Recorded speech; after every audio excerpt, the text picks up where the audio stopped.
이때는 이제 그 배경이 뭐냐면은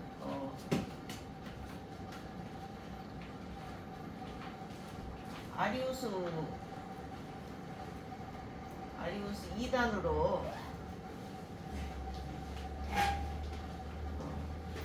2단으로 이제 완전히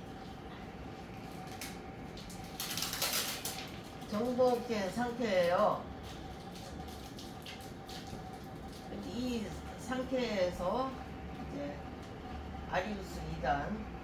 근데 여기서 그 뭐야 로마 교회가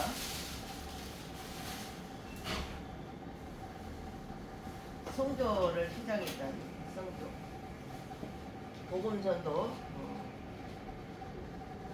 시작했는데 아리우스의 무슨 주위에 유세비우스라는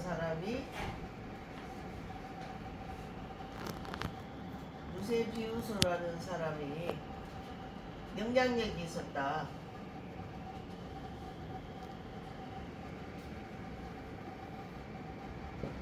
영향력이 있어가지고 유세비우스가 그래가지고 그 이때는 다 이제 부족 국가잖아요. 유럽 전체가 영향력이 있었는데 다 이제 부족 국가인데 여기서 부족 국가끼리 이제 그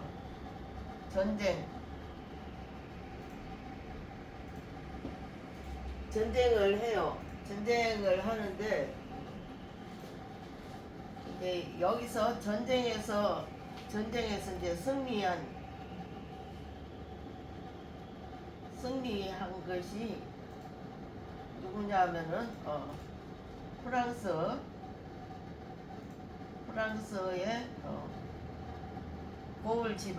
고을 지방이 지금 프랑스 파리를 말하는 거거든요.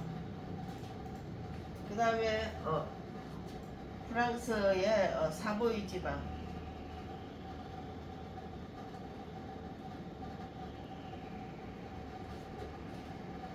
그 다음에 이제 전쟁 승리가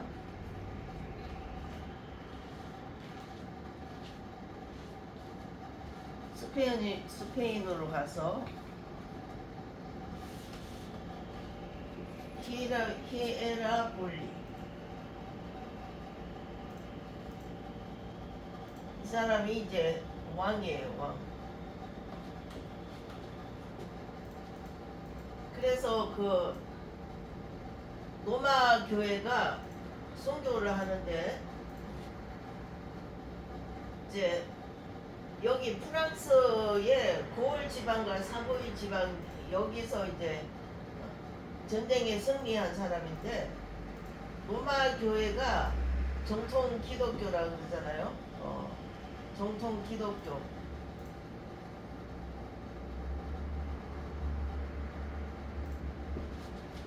여자를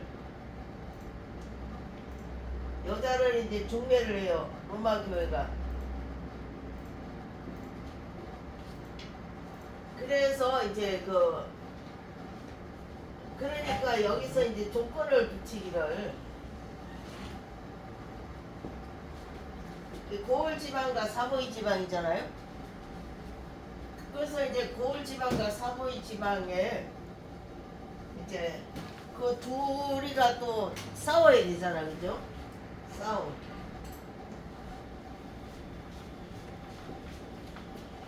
승리하면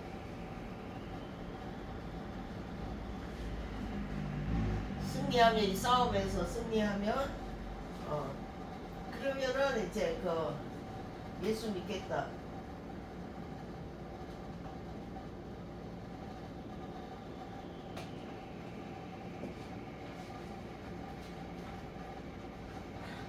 그래서 승리한 팀이 예수를 믿어요. 예수를 믿으니까 그러니까 이제 여기서 이제 제1인자가 이제 예수를 믿으니까 정통 기독교자 하고 중매를 해서 예수를 믿으니까 그러니까 이제 그 이제 밑에 이제 공무원들이나 이런 사람들 있잖아요. 이런 사람들이 3,000명씩 몰려왔다. 그래서 이제 로마 카톨릭에서 이 사람들에게 세례를 주는 거예요.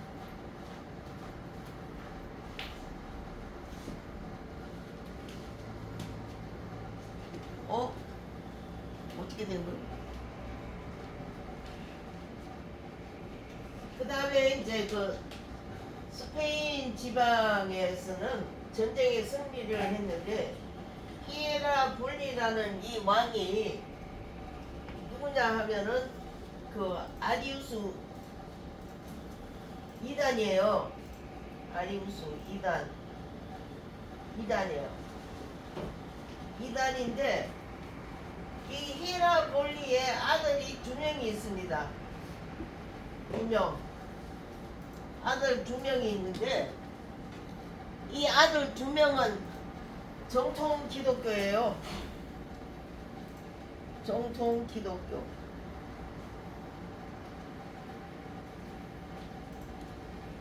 그 정통 기독교고 그 아버지 히에라볼리라는 사람은 아리우스 2단이에요.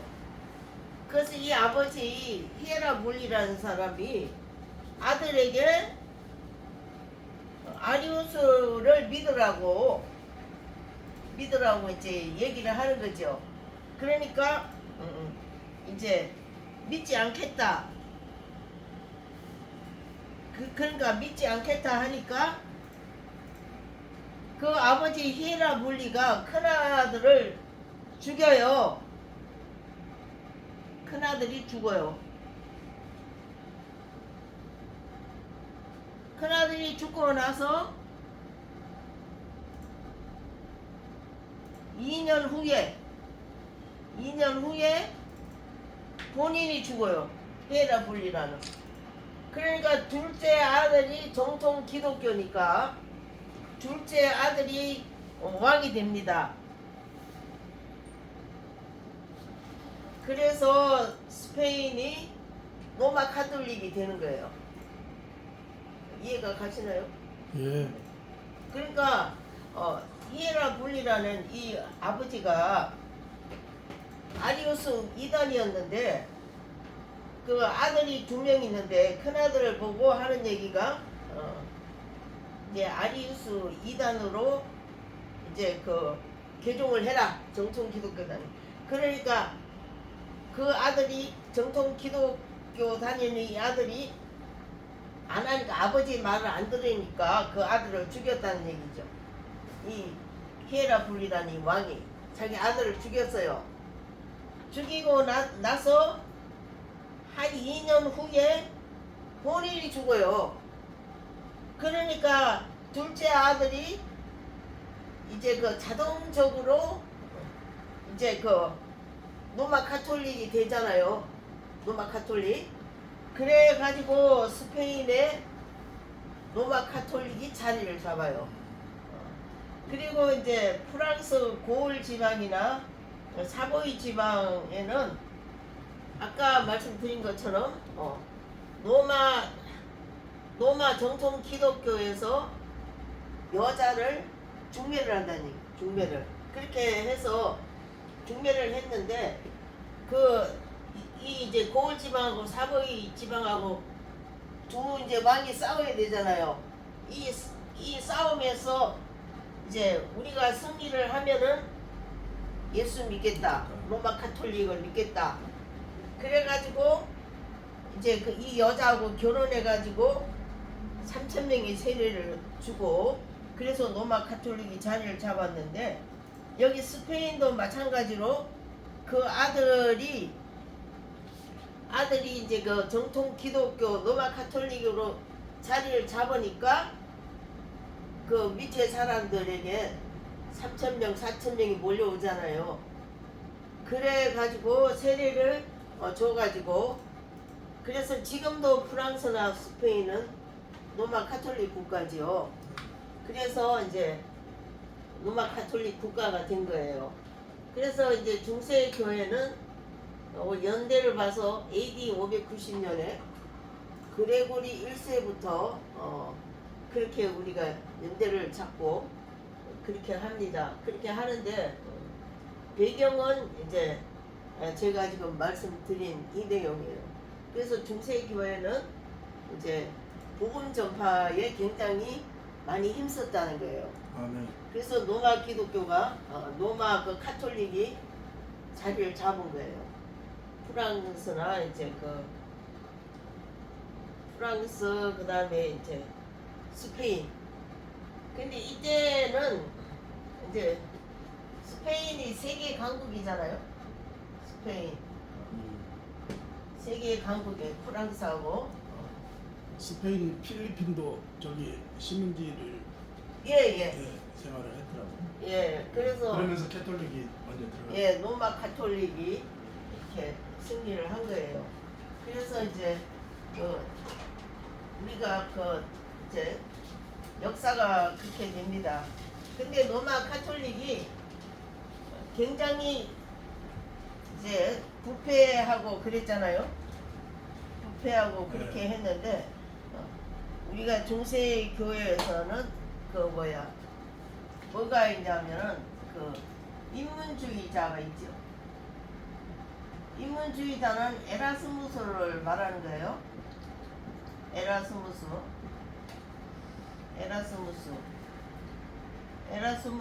인본주의가 나오고 그 다음에 공동형제단이 나옵니다.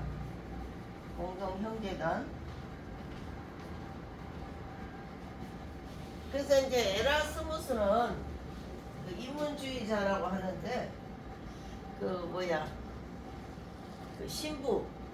신부와 수녀가 성관계를 통해서 태어난 아들이 에라스무스예요. 그래서 에라스무스 이 사람은 머리도 좋고 좋은데 이제 모학원에서 자랐다.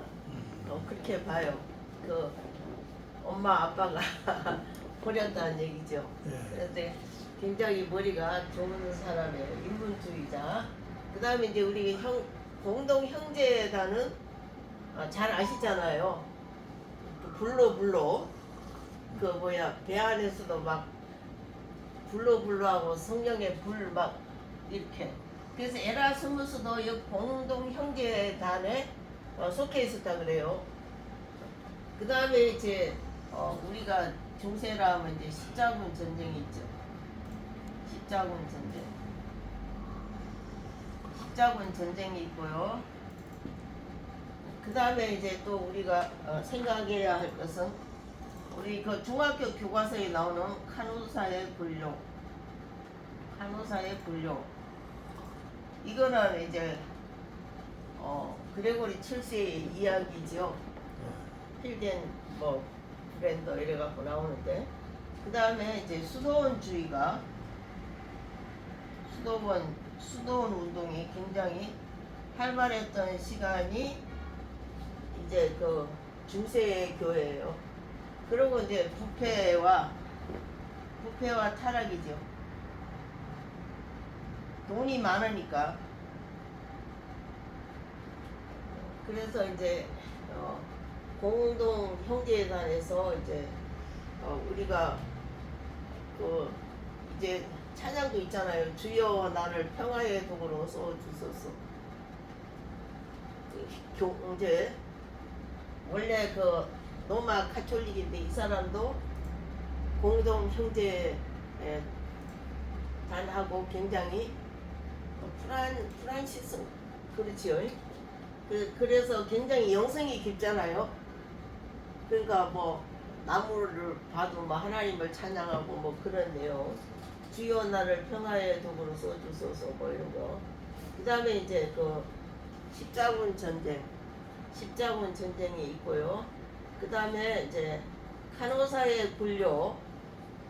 그 다음에 이제 수도원 운동도 있고, 그 다음에 이제 중세 교회가 타락한 내용, 이렇게 이제 우리가 요약을 하면 되겠습니다. 아멘. 그래서 스페인은 그 당시에 굉장히 강대국이에요. 유럽 전체를 다 통치를 했으니까요. 그래서 이제 역사적으로 보면은 뭐 네덜란드네 어디를 전부 스페인의 식민지였어요. 다들 그렇게 이제 했고요. 그 다음에 이제 그 교육 문제는요. 이 교육에 굉장히 문제가 있죠. 교육은 어떤 것이 있었느냐? 그 교육적으로 이제 이때는 그 뭐야 아리스토텔레스 철학이 지배를 했어요. 파리 대학을 중심으로 파리 대학. 그래서 교육적으로는 아리스토텔레스 철학이 지배를 했다. 그렇게 이제 왜냐면은 이제 이게 왜 중요하냐면은 아리스토텔레스 철학의 기초가 됐다 그래요. 토마스 아퀴나스의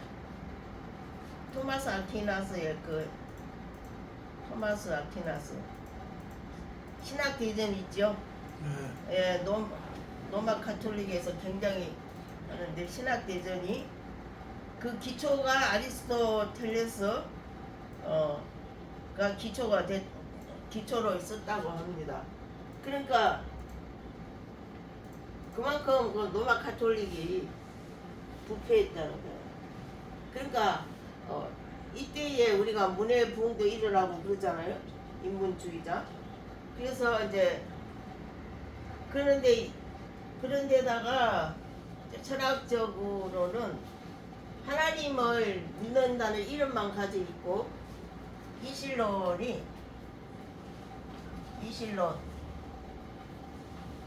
그 이실론도 다른 이름으로 범실론이라고 그러죠. 범실론이 이제 팽배했다. 그래서 중세교회사는 이제 우리가 살펴볼 것이 이제 공동형제단이라든가 십자군 전쟁, 그 다음에 이제 이런 것들을 우리가 전반적으로 알아야 된다는 얘기죠. 그러니까 공동형제단, 그 다음에 십자군 전쟁. 그 십자군 전쟁은 이슬람하고 7차례로 우리 책에 나와 있어요. 근데 이슬람하고 전쟁할 때 기독교가 한 번 이겼어요. 한 번 이김. 그 외에는 다 이슬람한테 졌습니다. 그래서 이슬람한테 졌고, 그 다음에 이제 간호사의 굴욕은 이제 우리가 잘 알다시피 힐덴 브랜더라는 사람은 그레고리 7세를 말하는 거잖아요. 힐덴 브랜더. 그레고리 7세. 그레고리 7세인데 우리가 잘 알다시피 독일의 왕 헨리 4세하고 이 교황하고 싸우는 거잖아요. 쉽게 얘기해서. 이때는 왜냐면 교황권이 중세교회는 이제 교황권이 발달했죠. 교황권이 최고로 발달된 때가 이제 중세교회죠. 그런데 그레고리 7세 힐덴 브랜드라는 사람은 추기경단의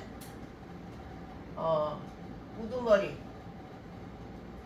그러니까 이제 교양을 뽑는 일이 있어서 교양을 추기경단에 의해서 뽑힌다 그래요.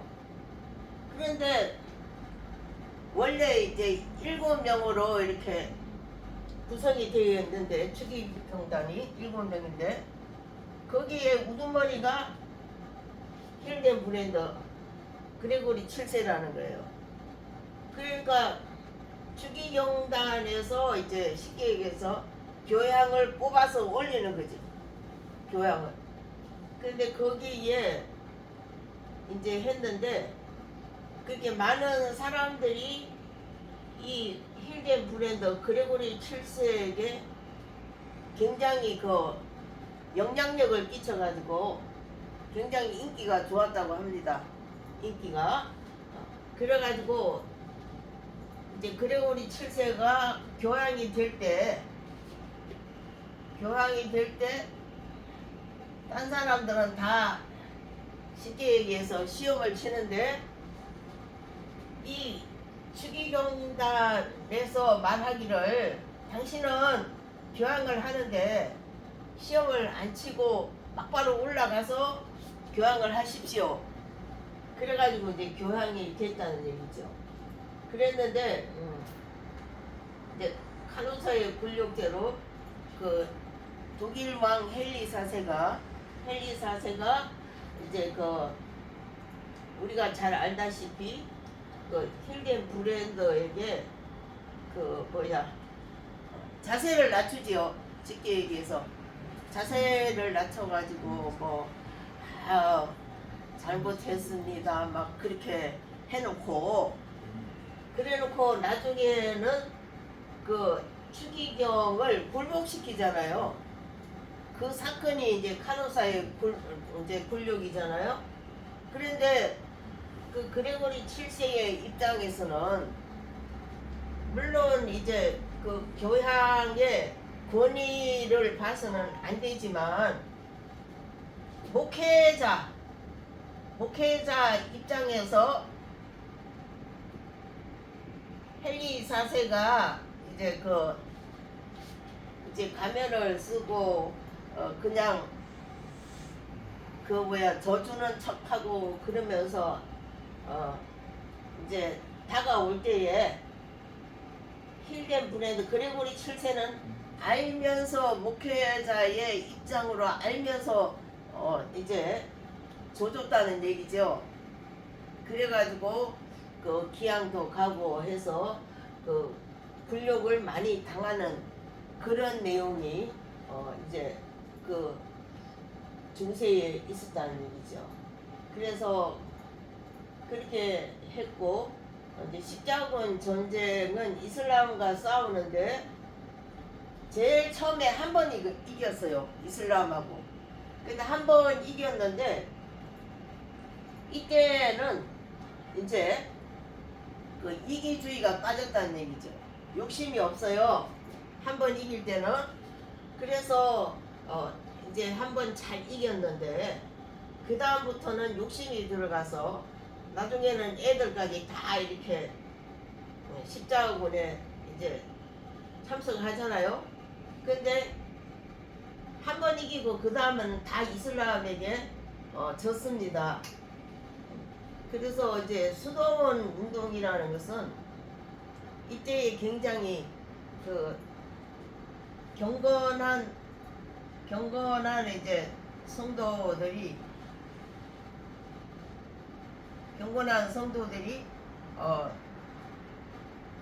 많이 일어나서 수도원으로 갔다는 거죠.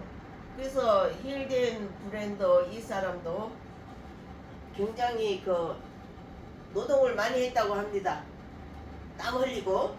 그러니까 왜 땀을 흘리고 그렇게 상노동을 그렇게 했습니까? 그러니까 그렇게 노동을 함으로써 정력적으로 그런 것을 참는다는 거예요. 그걸 다 이긴다는 겁니다. 노동을 많이 하면은 몸이 힘들어서.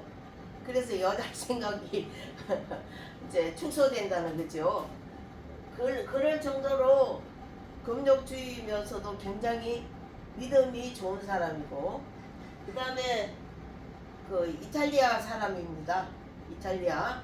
그래서 굉장히 좋은 사람인데, 그러나 사람은 다 그런 것 같아요. 장단점이 다 있는 것 같아요. 그리고 의인은 없나니 하나도 없어요. 그죠? 동의하십니까?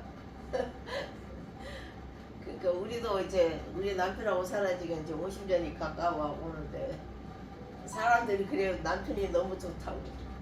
근데 우리 남편도 항상 좋은 건 아니거든요. 근데 내가 무조건 좋다고 막 이렇게 하니까 그 말을 다 믿더라고. 근데 때로는 나를 속상하게 할 때도 있어요. 그러나 그 장단점이 있으니까 다 이제 묻고 가는 것 뿐이잖아요. 그런데 그런데 이제 그거를 생각을 안 하더라고. 그래가지고 이제 그 경건한 성도들의 그 수도는 운동 중에서 이제 우리가 뭐 남자들이 이제 탁발하는 운동도 있었잖아요. 중세 시대에 탁발 뭐 그리고 이제 부패와 타락은 이제 교황청 그 자체에 대해서 부패와 타락이 굉장히 많이 벌어졌어요. 그러니까 오늘 이제 내가 교양이 되어서 기분 좋아서 가면은 그 밑에 사람이나 누가 적이 그랬겠죠.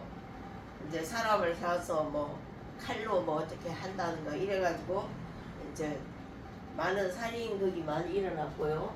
그 다음에 이제 그 여자 2명이 나와요. 그 여자 2명은 이제 그 여자 그 형제간인데 교황들을 많이 유혹을 해가지고 그래갖고 자식을 놓고 그렇게 살면서 부를 저축하고 그렇게 잘 살았다는 얘기죠. 예. 그렇게 해서 이제 교황청의 그 부패와 타락이 굉장히 만연한 시대다. 그래서 이제 그 여기에서 이제 그 일어나는 일은 엄청난 일이에요. 부패와 타락. 그 다음에 이제 교육적인 면에서는 아까도 제가 말씀드렸지만 플라톤의 철학은 내세가 있어요. 어쨌든 간에 그 사람들이. 그래서 지금도 미라가 있잖아요. 그런데 아리스토텔레스의 철학은 내세가 없습니다. 인간은 죽으면 끝이에요. 그래서 그런데 이 교육이 이제 기초가 돼서 이제 로마 카톨릭에서 이제 그때 신학자가 유명한 신학자가 토마스 아퀴나스인데 이 토마스 아퀴나스가 쓴 책이 신학대전입니다. 그래서 신학대전인데 여기에서 이제 그 신학대전 여기서 썼는데 이게 이제 어떻게 썼느냐 아까 말씀드린 것처럼 철학의 범실론이나 이실론의 기초가 됐다는 얘기죠. 범실론과 이실론. 그러니까 범실론과 이실론이라는 얘기는 그 우리가 이제 시계를 이렇게 탁 틀어놓으면은 시간에 맞춰서 찌깍찌깍 돌아가잖아요. 시계. 네. 그래서 찌깍찌깍 돌아가는데 그렇게 이제 하나님의 시간을 그렇게 표현한다는 거예요. 하나님의 시간을 찌깍찌깍 뭐 이렇게 탁탁 돌아가는 거. 그런데 우리 하나님은 하나님의 역사는 그게 아니잖아요. 그래서 여기서 이제 그 역사관이 나오죠. 역사관은 이제 둥글다, 순환적이다, 둥글다, 순환적이다 그러죠. 그러니까 순환적이다, 뭐 우리가 이렇게 얘기하는데 기독교 역사관은 하나님은 하나님의 계획과 목적을 가지고 일직선으로 가는 거잖아요. 그죠? 그래서 일직선으로 가는 건데 여기서 이제 그 역사관에서 문제가 있다는 거예요. 그래서 로마 카톨릭의 그 신학 제전은 이실론적이고 범실론적이다는 얘기는 역사관이 둥글다는 그 순환적인 역사관에서 토마스 아퀴나스의 신학 대전이 나왔다는 겁니다. 아멘. 아멘. 그런데 이제 우리 하나님의 역사는 하나님의 계획과 목적을 가지고 쭉 가는 거예요. 그래서 이제 여기에서 차이가 난다. 그래서 이제 중세 교회를 우리가 이제 통틀어서 보면은 이제 그 다음에 이제 인본주의자가 나오잖아요. 인본주의자가 아니라 문해부흥 뭐 그런 거 나오지 않습니까? 그러니까 하나님께 도전하는 거죠. 그렇죠? 아멘. 하나님께 도전하니까 결과적으로 제 1차 전쟁인가 2차 전쟁이 나오잖아요. 그래서 이제 그래가지고 뭐 중세가 전쟁으로 이제 핵폭탄을 맞는 거죠. 그래서 이제 우리가 중세를 생각할 때 요런 거를 주시고, 그 다음에 이제 그 찰스 황제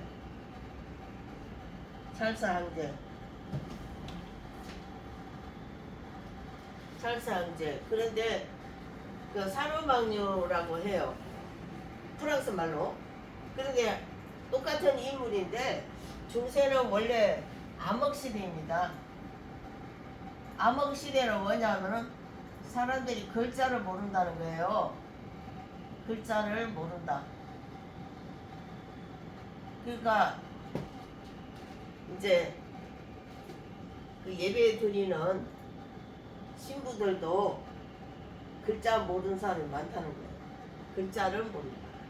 그래서 이제 중세를 암흑시대라고 하는데, 찰스 황제 이 사람도 글자를 몰랐어요. 황제라 해도. 그러니까 이제 주먹은 뭐 망치 같았다 뭐 이런 얘기는 뭐냐 하면은 싸움을 잘해가지고 힘이 있었다는 얘기죠. 그래서 그 영국으로 말하면은 이제 해적의 역할을 많이 하고 한 사람이 이제 찰스라는 사람이 힘이 좋으니까 황제가 된 거예요. 찰스 황제.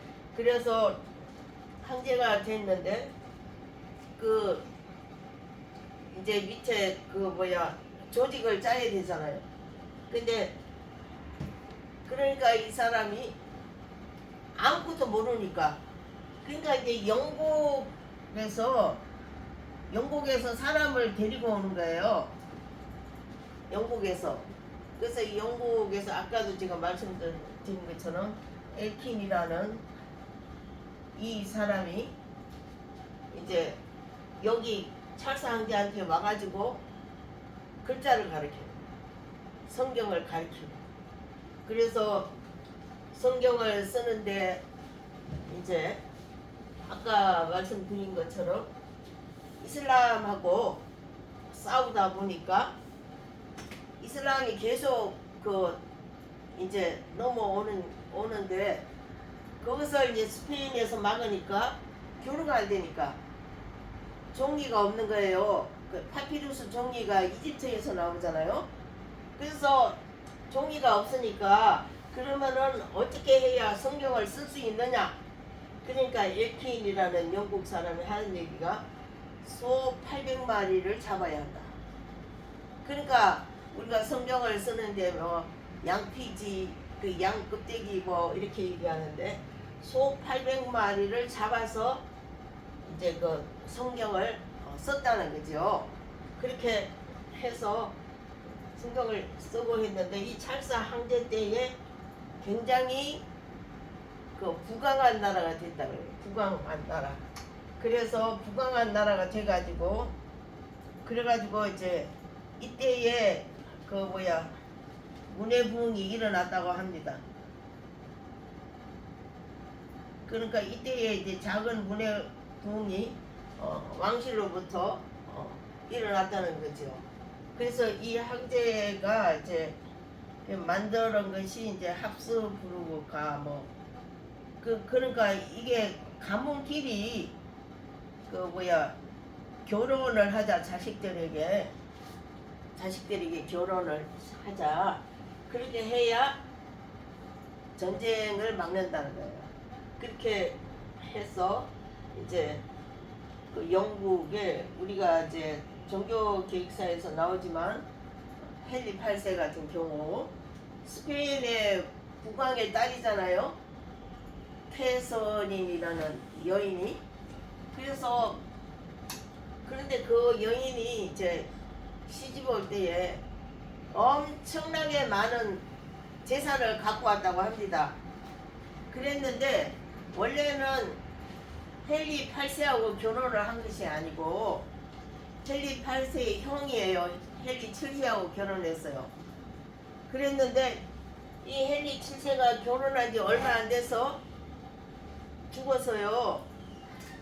죽으니까 이제 그 헨리 8세가 이제 이제 쉽게 얘기하면 형수잖아요. 그런데 스페인으로 돌려보내려니까 엄청난 그 예물을 해왔기 때문에 못 돌려보내는 거야. 그래가지고 그 동생 헨리 8세가 그 여인하고 이제 캐서린하고 이제 결혼해서 이제 사는 거죠, 다시. 그러니까 그것이 로마 교황청의 법이 있잖아요. 그래가지고 로마 교황청에서 안 된다 그렇게 하니까 이제 헨리 8세가 이제 그 자기가 종교 개혁을 해서 수장직을 맡잖아요, 그죠? 종교 개혁의 수장직을 이제 한다는 거예요, 헨리 8세가.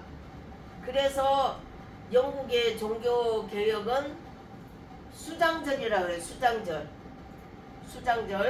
그 수장절이라는 얘기는 헨리 8세 황제가 이제 수장이 됐다는 거죠. 근데 그때에 이제 영국에는 벌써 이제 개신교가 들어갔다는 거예요.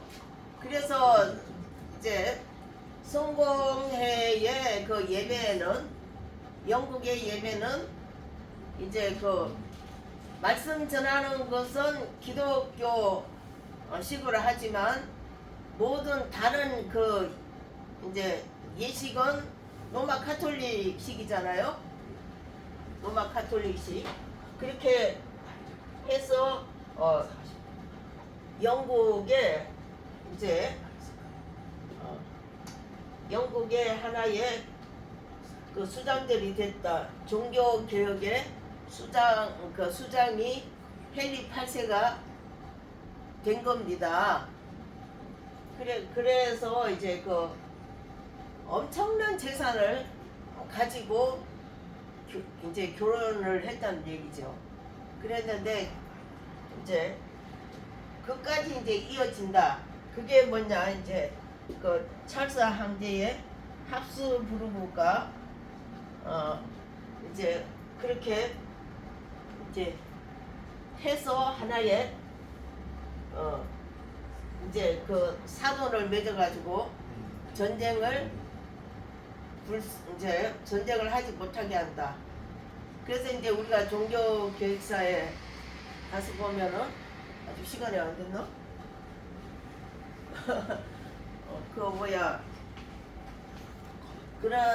그런 게 나와요. 찰스 이제 스페인의 국왕 찰스 4세라는 사람이 그런 내용이 나옵니다. 이제 부인 이사벨라하고 결혼을 했어요. 결혼을 했는데 거기서 딸이 3명이 태어납니다. 이거는 이제 한 번 더 할 거니까. 그래서 3명이 태어나는데 제일 큰 딸은 아까 말씀드린 것처럼 영국의 캐서린 이제 헨리 8세에게 이제 시집을 보냈고 두 번째 딸은 스코틀랜드의 제임스 4세 왕이에요. 그리 보냈고 세 번째로는 이제 프랑스에 이제 메리라는 그 막내딸을 보냈는데 이 딸은 앙리 2세에 앙리 2세와 이제 결혼을 했다는 얘기죠. 그러니까 이 딸들을 전부 다 합석으로가 그런 식으로 해서 한 것은 뭐냐, 이제 사돈 맺어가지고 전쟁을 하지 않는 그런 이제 목적에서 그렇게 했다는 겁니다. 그래서 그 우리가 이제 기억해야 할 것은 뭐냐, 정말 그 중세 교회는 하나님의 말씀은 이미 떠났고 그 시대는 이제 암흑 시대입니다. 그래서 뭐 이제 마음대로 신부들이 죄를 저지르는 것이 뭐냐, 부패와 타락의 원인이 뭐냐, 돈 때문에. 왜냐하면은 이제 아까도 말씀드렸지만은 콘스탄틴 황제가 기독교를 국교로 인정하고 나니까 많은 사람들이 교회로 들어왔잖아요. 들어오니까 교회가 부자가 된 거예요. 교회가 부자가 돼가지고 그래가지고 이제 땅들을 이제 소작인들한테 뭐 3대 7이다 뭐 4대 6이다 이렇게 해서 이제 했는데 교회가 부자가 되니까 이제 그것 때문에 부패와 타락이 이루어진 거예요. 중세교회가. 그래가지고 서로 명예 욕심이라 그러나 그렇게 해서 그 교회끼리 그 패가 갈라져 가지고 이제 싸우고 뭐 그러면서 이제 자꾸만 타락의 길로 가잖아요. 그래서 이때에 프랑스 아비뇽에 교황청이 하나 더 들었으죠. 예. 그럼 그까지 마무리 기도요. 하나님 아버지 감사합니다.